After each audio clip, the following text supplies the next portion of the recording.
All right, welcome to a another episode of Beyond the Clover Podcast, and I am joined by 4-H alumni of Clinton County, a county that I serve, and she is a 4-H specialist, and you're in Platte County, right? I am in Platte County, yes. See, I for whatever reason I want to say I was thinking it was Platte and Clay, but No, it's just Platte it's County. just Platte County. With the urban region of Platte, Clay, and Jackson County, we actually just have one 4-H specialist, field specialist serving those areas per So, are county. you a field Mhm. specialist then? I am a field specialist, yes. See, we went through some of these changes, and it's been tough Yeah. to keep up with the. So what is the difference between a 4-H, but like Debbie Davis, what she does, and what a field specialist does? So is Debbie Davis a community engagement specialist? Yes. Yes. Okay. So between a community difference between a community engagement specialist and a field specialist is that what Debbie does is more in the engagement of the community.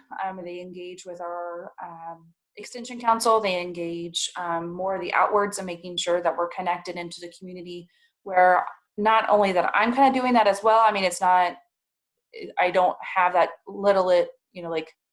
Yes, I'm doing some of those community engagement pieces, but I'm more focused on a specific topic area across the state. We are working on. This is something that's fairly new where these field specialists are going to be engaged across the state on becoming like an expert of an area of 4-H.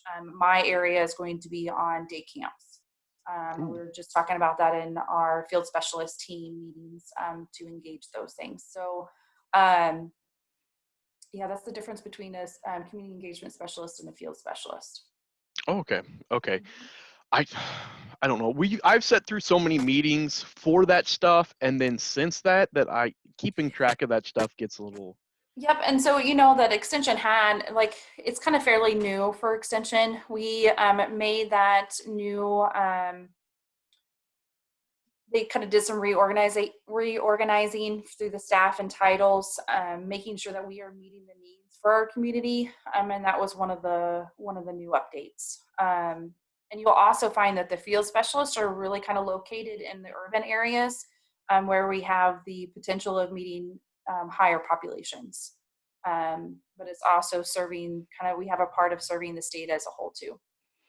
Right, and especially with the CES role, which is they're looking at Mhm. 50% of your job, plus trying to do 4-H program and stuff like that. That's a big ask to try and tackle in an urban region. And So right, it would be, and that's where we're grateful to have those CESs in different fields. So like our Jeff Zamborski is our community engagement specialist. He also is in has appointment in the business development as well.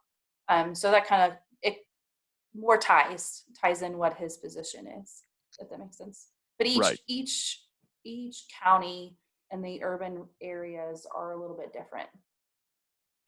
yeah, that's a it's and that's what when we do some of this stuff and we use the urban regions for models and stuff. I appreciate, but I think sometimes when we look at stuff, especially when we're trying to grow numbers and enrollment, when there's a big spike, it's like, but you also have more people where Mm-hmm. we can still grow out here in the rural areas. So that's not what I'm saying that, but it's like, Right. you know, we have a lot of rural people and the populations, because I live in Union Star, there's 433 maybe people. Right. Um, so it gets pretty tough in DeKalb County, trying to grab all those people to get out there. We sure try, especially with spin clubs and stuff like that. Uh, Sure, and that's what I think a lot of it is too, is that 4-H in general and the organization is recognizing how can we meet where the kids are today, and that's what I've really kind of took a mindset on as I took this position on as a 4-H field specialist, and really looking on how are we meeting the youth today? Where are they at? We know that our youth are overall changing. Our family dynamics are changing. Our our platforms are changing. Where are the kids getting their information? How are they getting their information? And so even it's a little bit slightly different, even from a difference between a rural and an urban, and how does broadcast, or broad bandwidth and different things like that all play a role in our education, and how do we meet those needs of those youth, no matter if they're wherever they're at, right? Absolutely, absolutely. And that's one thing that we've talked about with our Zoom meetings and stuff like that when we talk about not being able to meet face to face, and we in Caldwell County we weren't able to do that. And right now we're looking at and probably going to push it back till June. Well, it'd be July for them, and trying to hold that face to face, because Mm-hmm. you get in some areas in all of these counties, it gets tough on connectivity, Right. and schools are sending out packets, still doing the written stuff, a lot of written stuff, just Yeah, because. and that's what I even for my family, we have great access to internet. We are very fortunate. Um, even for because I have three daughters. I have my daughter Audrey, that is 11, Gwen, that is 7, and Irma, that is 5. And my first grader in kindergarten still needs that hands-on paperwork, And so we've been fortunate to have a school district that offers that printable materials. And so we've utilized that, right? And so, but yet we still have the access to the internet. My 5th grader, she's done most of her work online. It's through Google Classroom, or videos chat with her teachers, or different things like that. And so we're definitely utilizing that paper balance, right? That paper internet balance. Right, right. Yeah, it's Yeah. it can be a struggle at times, and I appreciate the teachers and everyone involved in that whole deal, doing whatever it takes to make it to make this deal work. And I think that's one thing that I've seen on Facebook is the growing appreciation of parents for teachers in school, that Right. they're like, oh, hey, I appreciate them more. I don't know what their education is going to be like when they go back in the fall. Like, don't hold that against me. Like, they're second guessing themselves as teachers, and it's Right. Are they going to need to repeat that 4th quarter, of kindergarten before they move on to that 1st grade, or whatever grade they are? Yeah, and I think that's understandable, but I feel that our society and our parents, I know that they're doing to their best of their ability, absolutely. especially during this time of the uncertainty of all of the different changes our families are focusing on right now. I just trust, and I know that those families are doing their best that they can. And we know that, and we trust that when they get able to have that release and go back to school, hopefully next fall, that they'll be prepared for what they have, and the teachers will help us and adapt, to their needs and fit their needs. So I was helping. Ava is 9. That's my oldest niece, 4-H member, yes, in Ottawa County. But I was awesome. helping her with her 4th grade math and the Common Core deal. Um, I'm behind on the times because I don't pay attention because I don't have kids. Right. So they were like walking through how to do it. I was like, and she's like frustrated to the point she's crying. I was like, listen, we're going to Uncle Steven's schooling, and here's how we're going to figure out least come. And I explained it to her, and she got it, and she's like, can I use this in the future? I was like, we're going to try it your way, and then I'll walk you through it my way after you learn it, just so you know. And I think we're grateful to have families, because we're all genetically lined really well, and we know kind of what works well for us. Not saying that our child is, or nieces or nephews, or our grandchild or granddaughter, whoever we're working with is going to be a little bit off than what we are, right? But I feel like we have a kind of a great asset right now to be able to teach our kids the way that we think, the way that we learned, or the way that has learned well for us, right? What concept is the best? Is it Common Core? Is it, just back to what we call the old school way?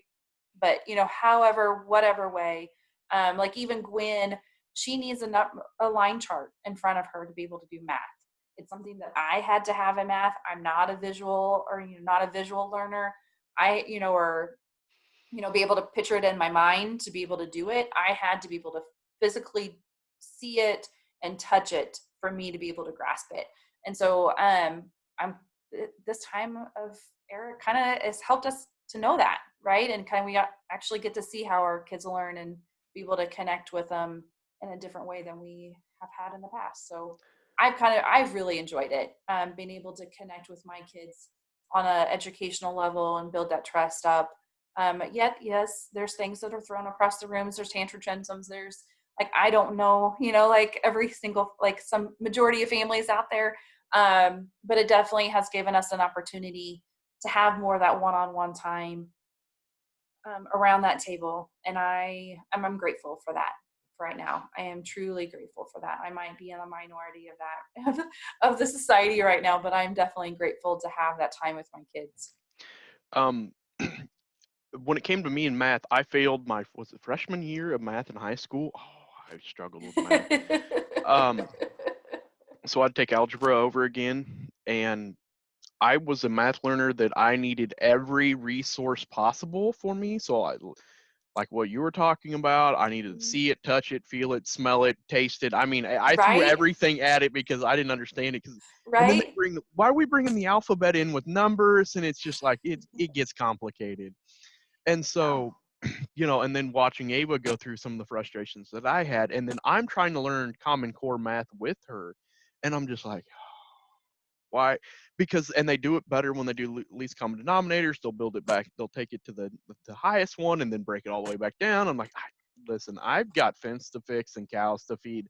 Here's a quicker way to do this. So, well, and then, but also think about ways that, so if we have those fence to, to fix, or we have um, cows to feed or things like that, think about how our math equations can fit right into our learning concept. And so, hi Gwen, but let's be quiet, okay, for just a little bit. I'm on a video, okay.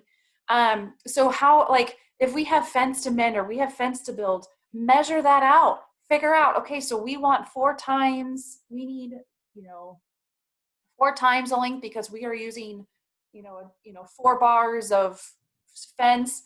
How many feet of barbed wire are we needing to fix this? Or, math equation of how to cook and bring in things. And so I think it really gives us an opportunity to pull in our life skills in with education. What projects, is it arts and crafts, or is it, looking and studying the different arts areas, or is it cooking, and bringing in the equations of fractions and cups and science, using baking soda and things like that. And so how can we incorporate our life skills and education that we know our kids need, and bring it all in together, gardening and all the different things that we can. Our things around us provide that for us, whatever environment you are live in. And so I think we just have to take the opportunity to accept that, and to take that opportunity to grab a hold of those things, and take the moments to teach our kids, right? It's so much easier just to say, go play, and include those kids. And I think that's why 4-H was developed in 1902 when it is to incorporate kids in those life skills, right? Teaching those kids life skills, and making them know that their voice is heard. Their voice is, they can be included in things. And so I think 4-H has done an excellent job on that, incorporating youth voice, right? Incorporating youth into the project areas that we all know 4-H has. Well, and another thing is a perfect time for, and Jim Sappington was one, we're talking about survival skills. The 4-H kids, as far as, the connectivity, not seeing friends was tough, but being able to jump right in and was like, oh yeah, we cook, we sew. This is just like a great classroom for 4-H stuff. Right. And so, they've been using their skills to their advantage of what they've learned, or even, taking the time to learn more and work on a lot of those stuff. Because like you were talking about, you got to do a cooking thing for, that was on, which, because we have a couple different, was that Facebook, the Facebook live the quarantine feed? time. Yes, And okay. so it was actually Facebook Live, I think, or 4-H Live, I think, is one of them. We've done a quarantine time. It will actually be aired this Friday, tomorrow, April 24th, over poultry, and that'll be during the quarantine time. Audrey was able to share a little bit about what she's learned in her poultry project during that time, and how we adapted poultry into our family. And so that's been kind of a fun thing too, is to be able to, as a staff member, to be able to include my kids just like this, if they're leaning on my shoulder, to be able to teach others how to teach, to learn things, but also incorporate them into our daily lives, because we know, like, this FaceTime, the Zoom meetings, these Facebook Lives, these interactions in a non-traditional way, that's our youth future, our future for our youth. And how do we incorporate them and teach them about these things and the safe perimeters, if that makes sense. Oh, absolutely. It's been fun watching those videos and watching them include their kids and stuff into that stuff. And I was like, that's what we need. And, Yep. It's educational. The kids are participating, I can't wait to watch Audrey, because Audrey has been one of those that's been shy and quiet, but slowly but surely that's changing. She is changing. I remember her as a 4-H or H5, where we would go to 4-H meetings. At the time, it was up in Nottoway County when we lived up there, and she would literally stand. We would stand, like, during roll call, right? The members have the opportunity to say their name and maybe what the roll call they've been asked to give, right? Maybe it's their favorite candy. Is it maybe something they're looking forward to the fair? It's just answering a question. And Audrey at age 5 would whisper it in my ear and stand behind me waiting for me to answer it. And now by age 11, she's able to stand up in front of the group or the club and be able to engage with her peers in a public setting, right? We know I've even had the opportunity to witness over live Zooms meetings. We just had our 4-H club meeting here just this last Sunday. Mm-hmm. And the girls were, like, really timid, not really wanting to speak on front of the camera, like just like this, because they weren't quite sure how to handle it. But I know over time, with practice and with persistence, they're going to get this, and they're going to be prepared. It's a life skill that they're going to be prepared with. And I'm grateful to have 4-H in our family for that. 4-H has been in our family now for my children 4 generations. They are 4th generation 4-Hers, which is amazing. They are 2nd generation Gower Dynamite's 4-H club. My dad was a 4-H. I'm trying to remember. I think my dad was actually a 4-H club member out of a Plattsburgh club. But their grandfather was a 4-H member, not in Gower. I can't remember what county it was in.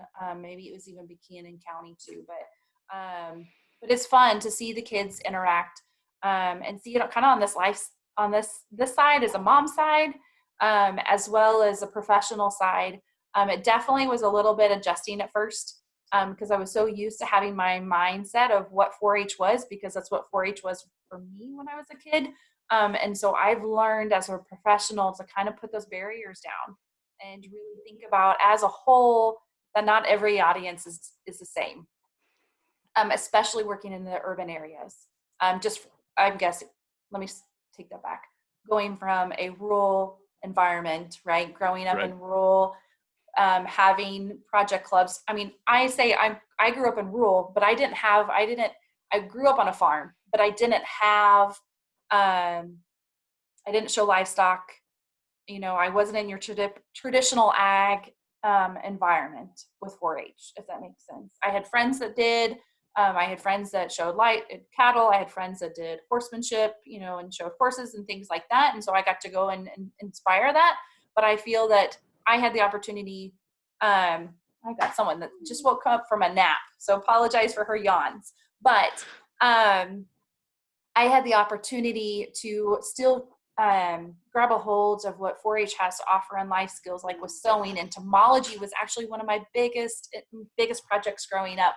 I had actually over 150 specimens before I stopped 4-H and became a 4-H alumni. And so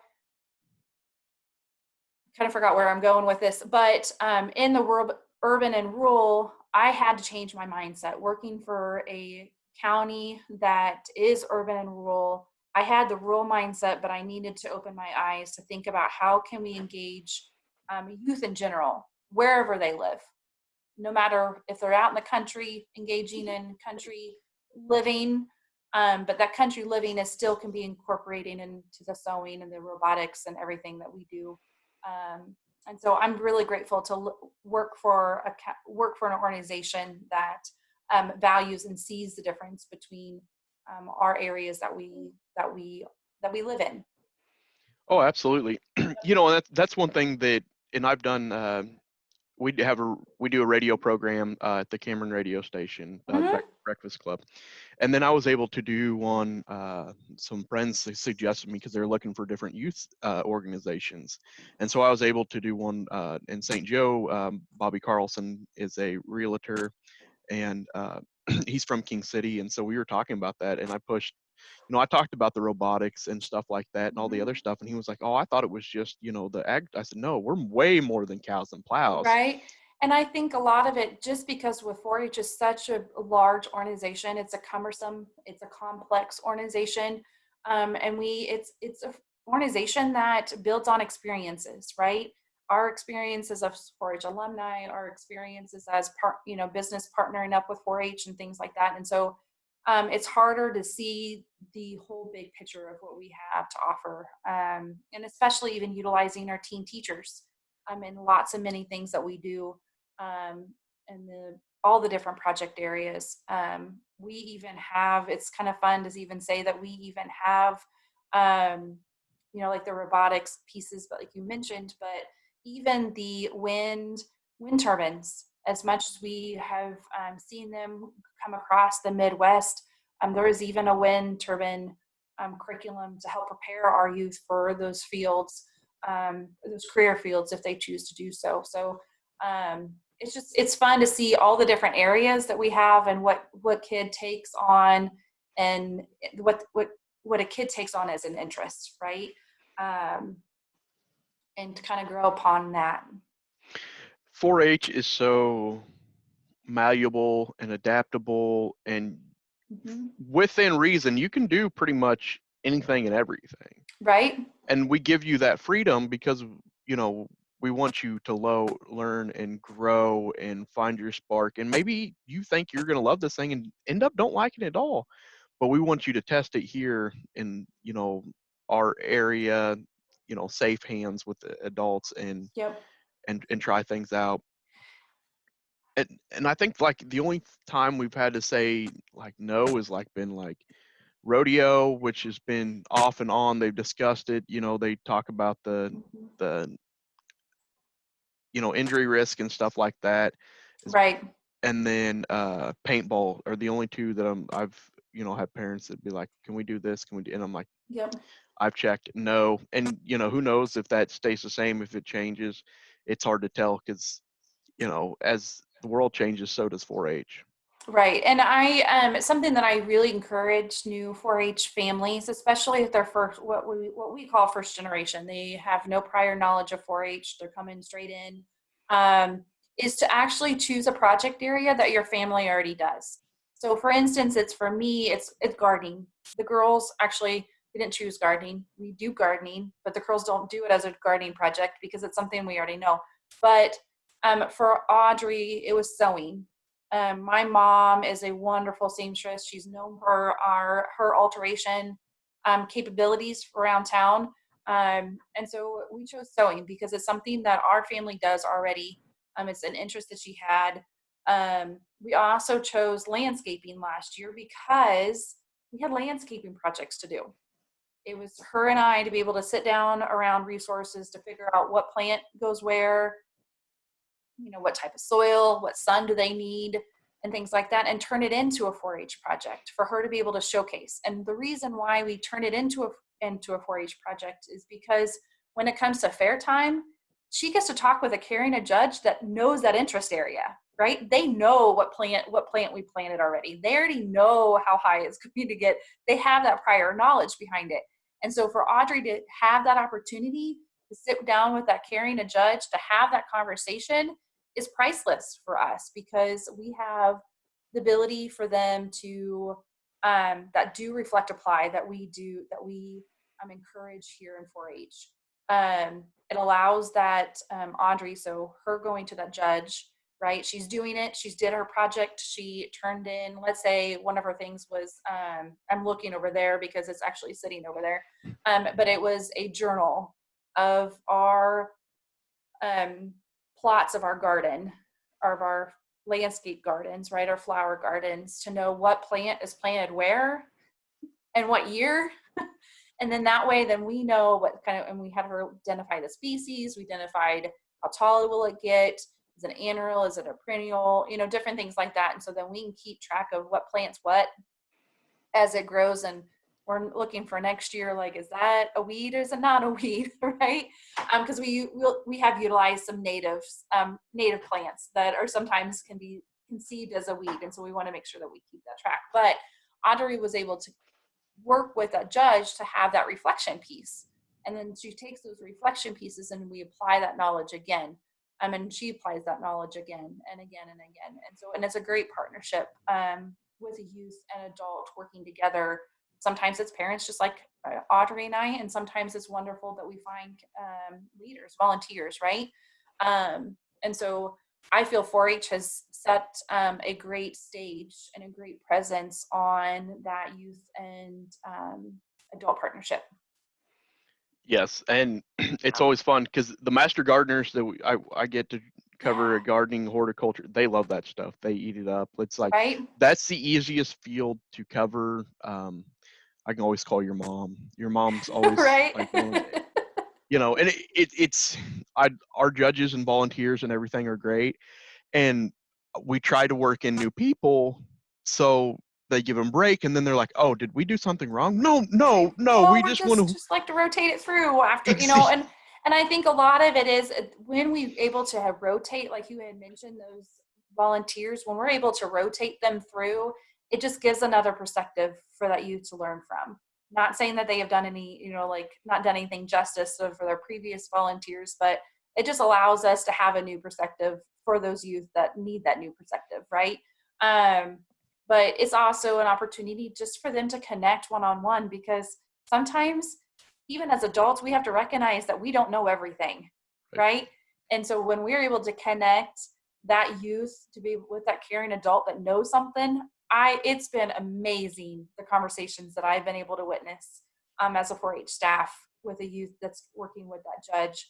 They could sit there for 30 minutes, 40 minutes. And for kids, that's a long time to have a conversation. Yes, and it's not just because of the judge asking questions and the kids sitting back.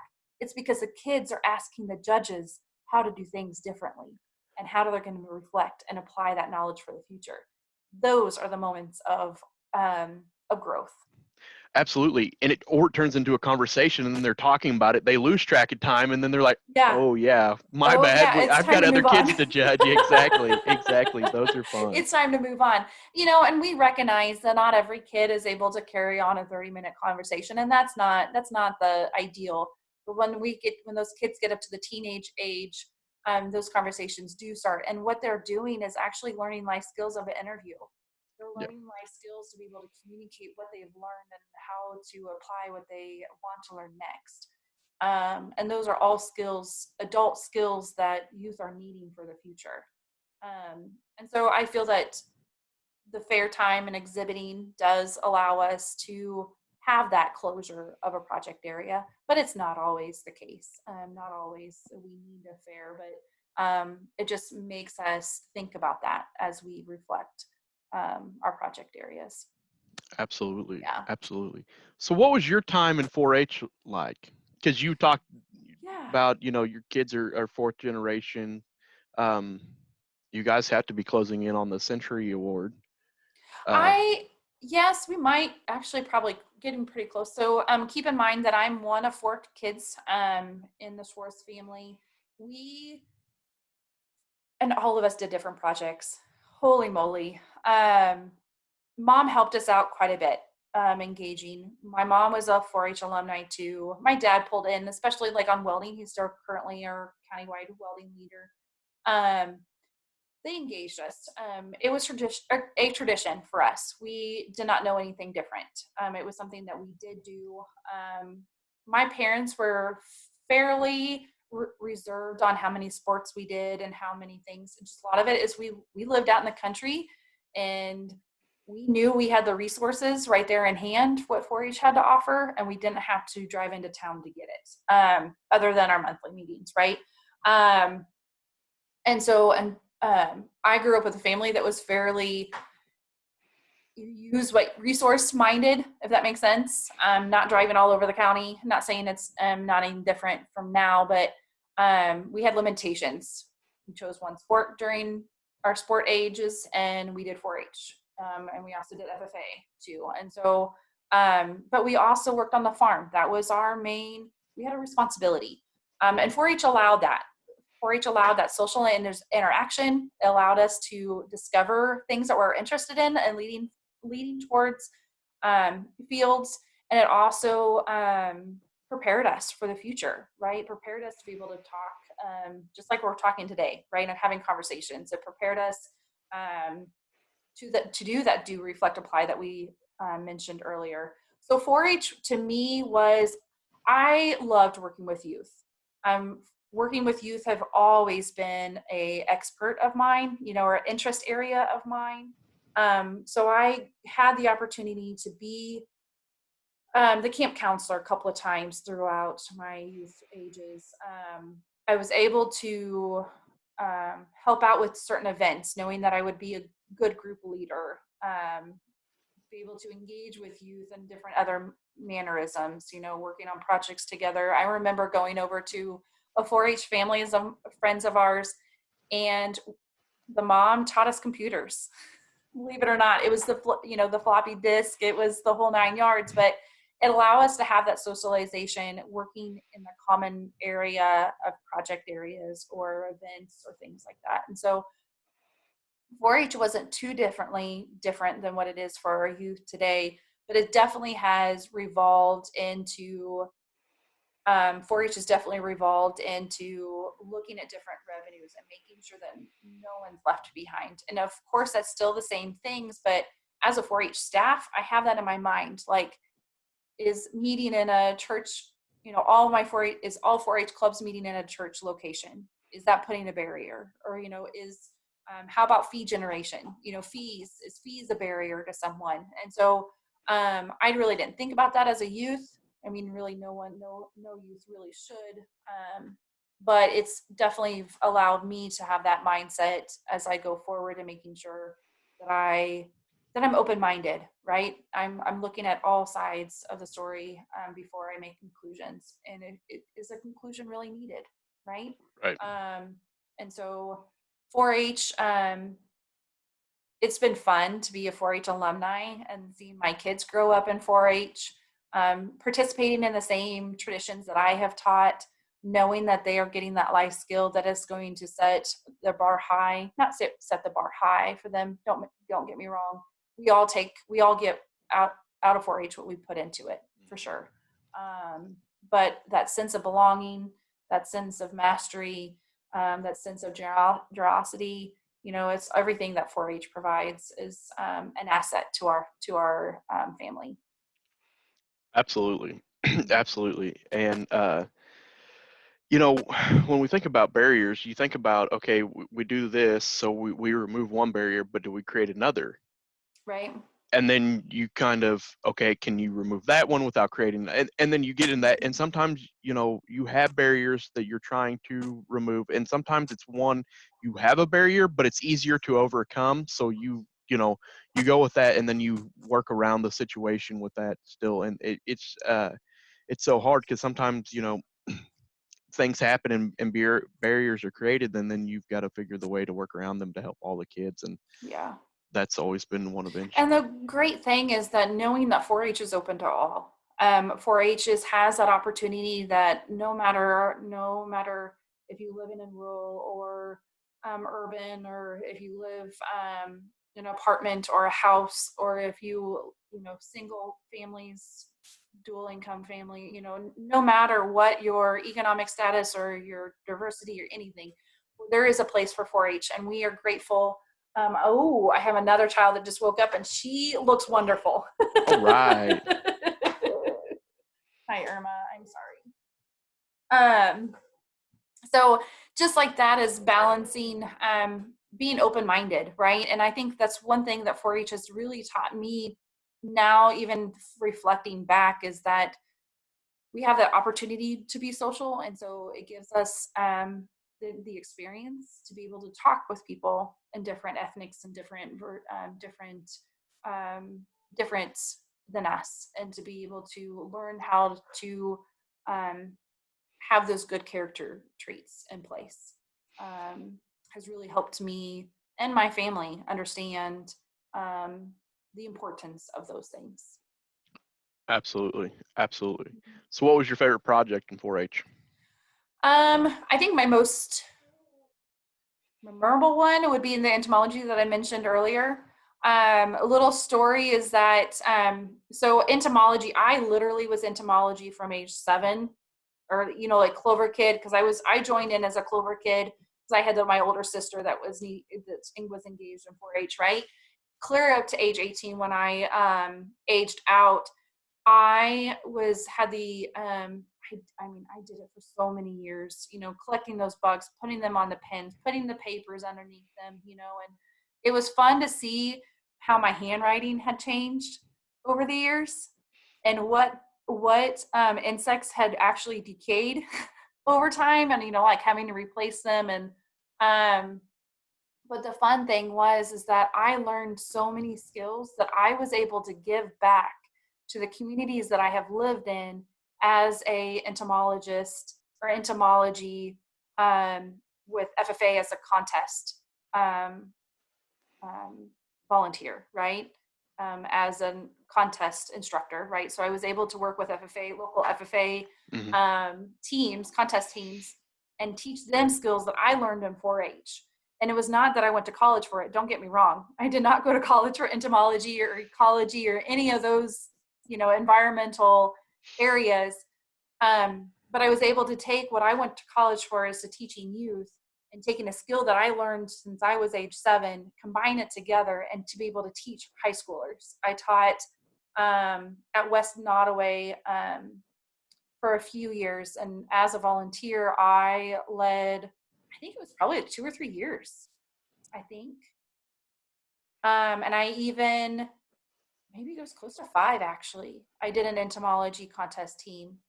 And the year that we moved back down to Gower area, I'm like, I won't need this box anymore. I don't need these insects anymore. Like, I don't need this, and my entomology box, was actually a box that my grandpa made for me. And so I had the opportunity to sand it, and he actually engraved my name on the side of it. And it's up in my attic now. But the year that we moved, the year that I donated my whole collection to the school, and not even 6 months later, I learned that I was in this position, and my entomology box I have no longer.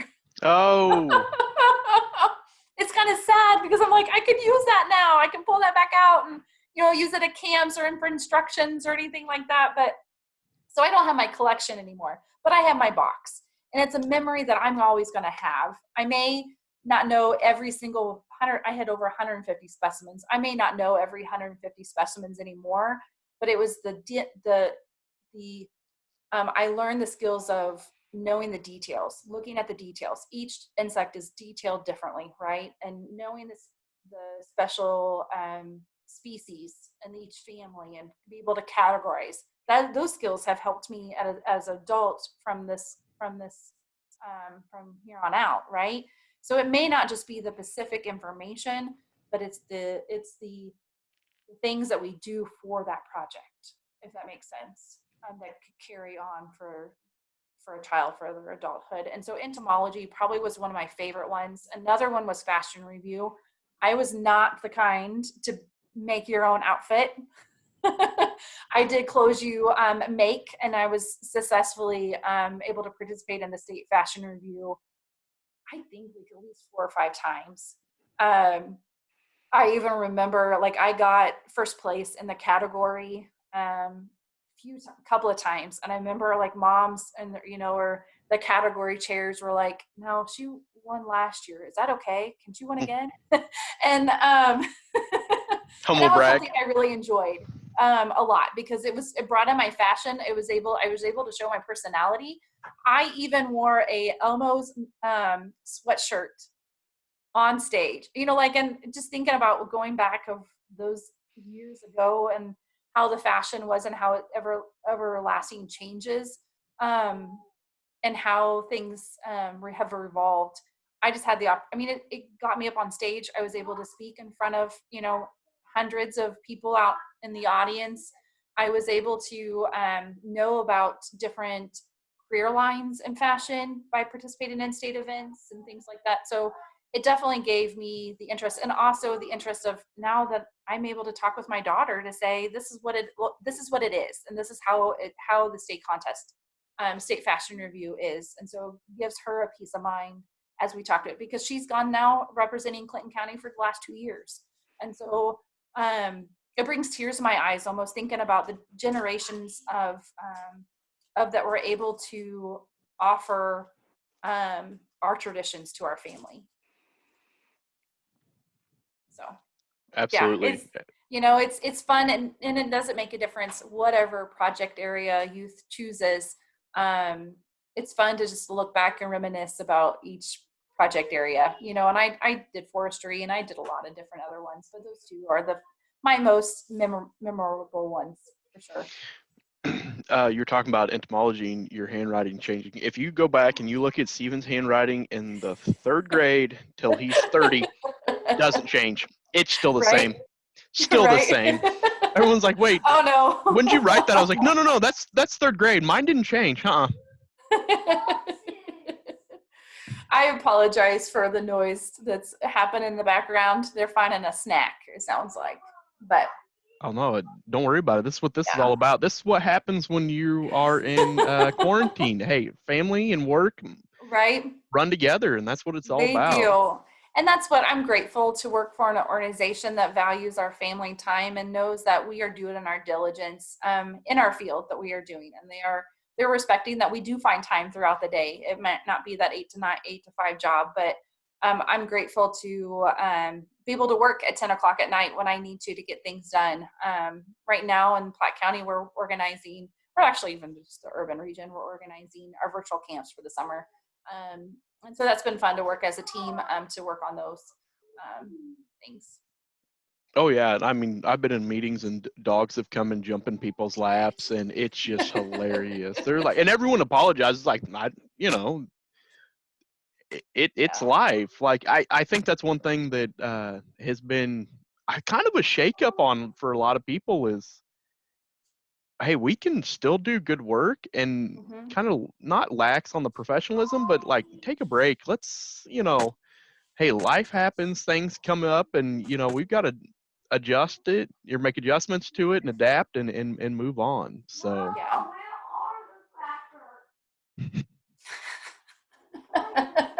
Someone wants a cracker. I can tell. Where are they at? But as kids wake up from naps, they kind of they're still a little sleepy and a little grumpy. So Oh yeah. she'll get woke up soon. But Oh yeah. What was one project I know you did a lot, that you did that people who are listening who know you might have not have known that you did? Like, did you get in on the welding? I know your dad has been. I didn't get in on the welding. Now, I did welding. Don't get me wrong. I learned actually at a young age how to weld, but I didn't do it as a project. It's funny because if you think about it, so with me being one out of four children, so right, I have 3 siblings. Each of us signing up for 2 or 3 projects, right? We each bring at least 3 to 4 exhibits per project. You know where I'm going with this? Yes. How many projects or exhibits would be in that minivan that's traveling to the county fair? Yes. Yes. I think, I'm trying to remember, I think it was close to 50 one year. Because we didn't just do 3 projects. I remember doing like 5 or 6 projects at a time. Call us overachievers. Yes, I do not suggest that on parents now. I do really encourage them to just, be able to pick out a project and kind of start at what they're interested in and then build upon it, right? As the kid gets interested in more in depth into 4-H. But I think entomology would probably be one that people would be like, what? You did what? I did forestry. I did child development. I did arts and crafts, at the beginning, foods. Yeah. Oh, clowning. Really? Clowning. Oh, I hope they have pictures on this. I got to see this. I'm sure there's, pictures out there somewhere, but I remember, so do you remember when, in about 2000, when the anti-tobacco campaigns came really about in our generation, in our generation, right? Right. When we were younger. And so I utilized my clowning and I dressed up as a clown and went to health fairs and handed out tobacco things. And of course that was along the works with my mom. And so I got pulled in as a youth, to entice kids to take stuff from clowns, but later on kids are traumatized when it came out. But yeah, clowning, I don't remember. I think I was Sally, maybe. It was something to do, right? And to get me out, and really valuable. And in clowning, a lot of it is that it's teaching that person to not saying to put that mask on, but teaching to disguise them enough to be able to push them. Not say push. I'm not talking negative by any means. Please. But encourage them to get out of their comfort zone, right? And clowning was one of them. That's awesome. That I definitely would not have guessed that one about you. That's a good one. That's probably my favorite. Yeah, I didn't do it all the way through. It may have been a couple of years, but clowning was one of them for sure. Awesome. So did you go to like Teen Conference, State Congress? I did, I did Teen Conference, I have a really fun story about that. Can I have my mouse, please?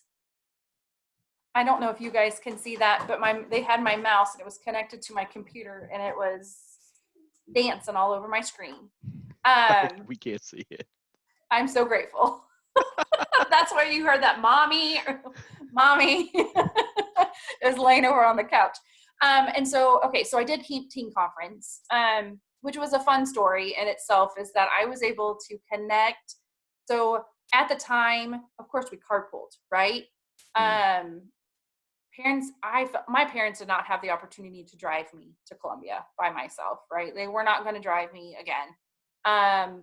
And so we always carpooled on situations like this, on regional things and things. But it also put it in where my mom knew this volunteer that was going as an adult chaperone, right? And so, but I never met the family before. They lived up Savannah. Here I am from Gower. We met in St. Joe, actually. And so I got in a car to a total stranger to me. We went and did Teen Conference for the weekend, and we had a blast. We did games. We did everything Teen Conference is. And I learned so much about myself, and I learned about myself interacting with teens at that time. Roommates, whole 9 yards with this gal, right? Pen palled back and forth a couple of times after. Yes, pen palled. There was no email. There was no social media at the time. And then at the time, we lost contact, just as every relationship sometimes does. And then several years later, my freshman year in college, I was in a class with her. Became friends again, connected again, still friends now. So it's been fun to be able to experience something with someone, be able to really drop that relationship, right? And just be able to pick right back up again. And so Teen Conference allowed me to do that. I didn't get to experience a Congress or anything, any national events. Public speaking? A lot of it. What was that? Public speaking, did you get on that? No, we didn't do public speaking, but I did do fashion review, Mhm. was one of my niche. And I think a lot of it is because I had older siblings and younger siblings wanting to participate too. And so it allowed for our family, it with having three siblings, you do want, like it's harder to say, Laura, you can go do the state events, but sorry, Philip, you're not going to have the opportunity, right? And how do you Right. prioritize one youth over the other, right? Right. And so my brother, he did state shooting sports. He was a state shooting sports ambassador for the state of Oh, cool. Missouri to go on the national. He was on the national level, and I think Philip and I probably did the most at a state level. Lynn, I'm not quite sure what I know she did fashion review. None of us were regional reps. Um, and so, yeah, I mean, it's a little bit of different time. And I recognize that every family is a little bit different on how to connect. But yeah, fashion review and teen conference was our two major, my state level. I don't remember going to any national things. I did go to national, it was a leadership conference with FFA. Hmm. And I think it was just because that's where funding, I had a scholarship through them to be able to Right. fund me to go to those things. And so, and just as a parent, if you're listening, make sure to recognize if you have financial funding requests or interest, and you have a youth that is interested in going and participating in things, and reaching out to your 4-H staff, and to allow them to help you achieve those goals. Absolutely. And youth too, right? But yeah, there was not too many things, but we didn't travel a whole lot when I was growing up either. We didn't even go on family vacations outside of the state of Missouri until like I was a senior in high school. So it was just a choice that our family had made. Absolutely. Yeah. Hey, I understand. I know where you're coming from. Yep. So how did you get from 4-H'er, Clinton County to Mm-hmm. specialist? Was it straight? Because it was. See, I thought you went. I knew you spent time in the Maryville area Mm-hmm. in Nottoway County, Yep. but I was thinking that was for like your college and masters, and then you came back and went straight to 4-H. But there was more So time in between. no, they're not West. Okay, Okay. so a little bit line out here. I graduated college in 2006. I'm aging myself here, really. But so I got my bachelor's degree in child and family studies with a minor of recreation. I knew in the back of my mind, my interest areas are camps. I loved working with camps. I love the ability and the flexibility of camps. I knew that I was wanting to work with families, not just youth. And so I did not go to school thinking in my mindset that I was going to be working with University of Missouri Extension, right? I really didn't know where I was going to lead in. I was really just trusting on God's hands of where my service is supposed to be at. So I graduated with my bachelor's, got married, and got into my master's degree, starting out with education, early childhood, because at the first time I thought I was wanting to really work on childcare administration was my area, wanting to be working on those, not like a non-for-profit area of, but really more in the early childhood degree. I knew in the back of my mind that I was going to work for a university at somehow, some way, but I didn't know exactly how. And I didn't put two to two together until I was starting to look for jobs back in 2015. It was after my master's degree got completed. I had 2 children. No, in 2015, I had all 3 children. My husband and I both looked at each other and said, "Hey, we need to change. We need to adapt. Our lifestyle is not what we were really wanting to. Not saying that we not really wanting, but it just we were in a rut. And so we both looked at each other and say, "Okay, we'll go where the one has the best job." And so in that time, it was back to Gower. And so I was able to obtain this position with University of Missouri Extension. And I'm glad I did. I do feel like it's a great fit for me. It's a great fit for my family. I'm able to engage with them on a more personal level, right? Because I'm able to engage 4-H with my youth and with my kids, as well as empower others, youth and volunteers, and work with families like I really wanted to work with in the forefront, right? In the beginning of all this. And so 4-H just kind of fell into play for me. And I'm grateful that I have this opportunity to empower families and even work with community partners. We all know that 4-H is just not working with youth as a staff. We're working with community partners. We're working with funding opportunities. We're working with volunteers to deliver things. We're working with teens to engage them and give them the life skills that enhance them. So we're working with stakeholders. We're working with researchers, right, to build that curriculum and build those success stories up. And so 4-H is just not, as a 4-H youth specialist, it's just not delivering 4-H. It's a lot of, just not saying just delivering 4-H, just doesn't make sense. It has a lot of pieces that play in a role and that I really feel that I enjoy. I love it. I love the educating and the connect and creating content piece that Extension has. And you're great at it. And you've been a great help since I started, September in 2016. Sure. And, being able to have that resource like you and many others have helped me along the way too. But to reach out and have that, and, you've been there, and our kids are in 4-H in Clinton County. So it's even, we got to tie in there. Sure, absolutely. But now you were able to, Platte County did not have a fair when you started, right?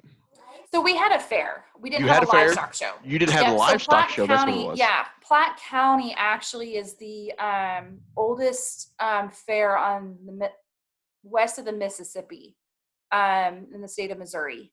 And so, but we didn't have a livestock show. So no, the livestock show derailed or discontinued in 2011, from what I can tell.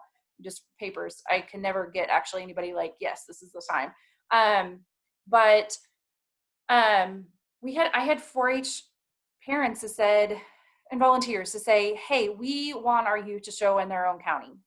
They grew up in other states that you only showed in your county that you live in. And so now, Missouri is kind of revolved into where you can show anywhere on open shows. There's multiple areas that you can show into. And so they came to me and say, hey, can we do this? And I'm like, listen, I'm not going to put you, say no. That's right. An awesome opportunity for our youth. But we worked with the Fair Board and bringing it back. This year is our third year, I believe. Yes, our third year to incorporate the livestock show. We've also incorporated day camps back again. And so that's been a very fortunate thing, is incorporating community partners in with our day camps. It's really has shown and opening it to all, actually, it's been really fun.